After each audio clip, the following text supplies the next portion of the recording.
அரக்கு மாளிகை தீக்கு பின்னர் பாண்டவர்கள் தலைமறைவாக வாழ்ந்து பின்னர் திரௌபதியை திருமணம் செய்து கொண்டு அஸ்தினாபுரம் திரும்பினர்.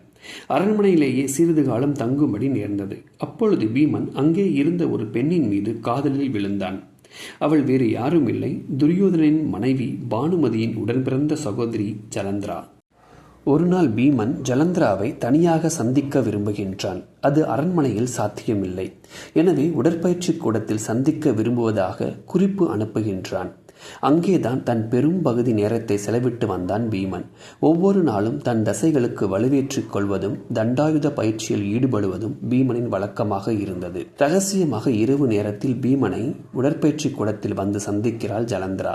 பிறகு மீண்டும் அரண்மனை திரும்பும் ஜலந்திராவுக்கு துணையாக பீமனும் சென்றான். அப்பொழுது ஒரு உளவாளி தன்னை தொடர்வதை கவனித்தான் பீமன். லாவகமாக உளவாளியை மடக்கிய பீமன் அவன் தலையை நசுக்கிட முனைந்தான். பீமனிடம் கருணை காட்ட கெஞ்சினான் உளவாளி. என்னை உயிருடன் மட்டும் விட்டுவிடுங்கள், உங்களுக்கு ஆர்வம் தரும் ஒரு செய்தியை நான் சொல்கின்றேன் என்றான்.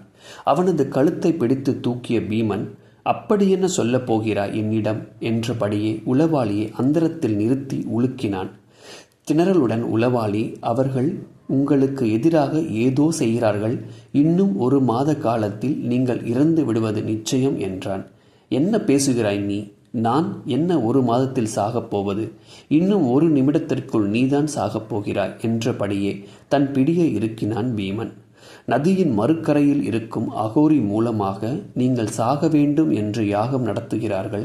துச்சாதனனும் சகுனியும் இப்பொழுது அங்கேதான் யாகத்தில் இருக்கிறார்கள். நான் வேண்டுமானால் அந்த இடத்தை உங்களுக்கு காட்டுகிறேன் என்று கதறினான் உளவாளி.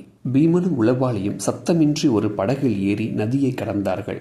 அங்கே ஒரு குடிசை இருந்தது. அகோரியின் குடிசைதான் அது. அந்த அகோரி மிக வினோதமான காரியங்களை செய்து கொண்டிருந்தார். துச்சாதனனும் சகுனியும் நெருப்பு வளர்க்கப்பட்டிருந்த யாகத்தை சுற்றி அமர்ந்திருந்தார்கள். ஆக்ரோஷமான உச்சரிப்பில் மந்திரங்களை அகோரி உச்சரித்துக் கொண்டிருந்தார். குடிசைக்கு பின்னால் மறைந்திருந்து பீமனும் உளவாளியும் நடப்பதை கவனித்தார்கள்.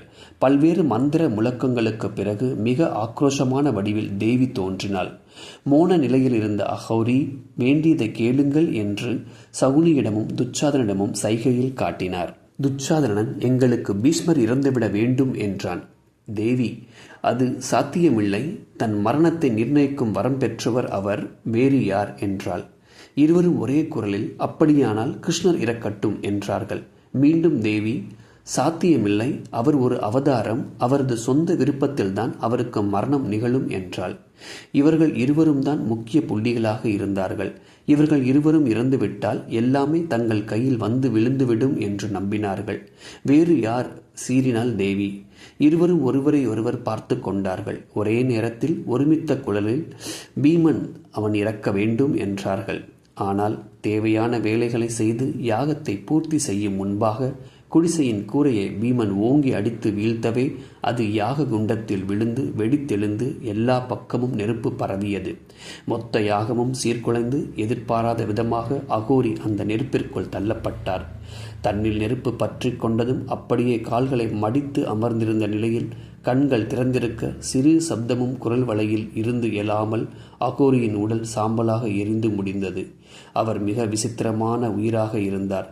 பீமன் கூட பயந்திருந்தார். நடப்பதை பார்த்து மிரண்டு போயிருந்த துச்சாதனனும் சகுனியும் ஏற்கனவே அந்த இடத்தை விட்டு தலைத்தெறிக்க ஓட்டம் பிடித்திருந்தார்கள். மீண்டும் படகுக்கு திரும்பியதும் உளவாளியை கழுத்தோடு பிடித்து நதியில் மூழ்கடித்தான் பீமன். நடந்ததை பற்றி வேறு யாரிடமும் அவன் பேசுவதை பீமன் விரும்பவில்லை.